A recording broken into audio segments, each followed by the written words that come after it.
Gwen, you talked about working for a number of different pharmaceutical companies.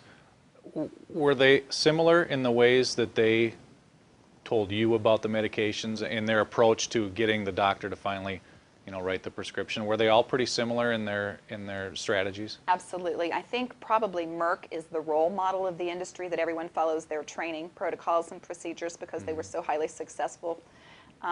And what it really entails is when you start out as a pharmaceutical rep, they take you into the home office, into a fishbowl environment where they do this, extensive training where you get product knowledge and you are filmed on, tape giving presentations. They do what are called knee-to-knee and toe-to-toe lineups, where one line of reps will play the doctor and the opposing line of reps will play the pharmaceutical rep. And then they have these interchanges and they give one another a list of objections. Okay, you play the doctor and you object to all these things, and now you're going to come back as the pharmaceutical rep so that you practice the verbiage verbatim, and all of us are going out and saying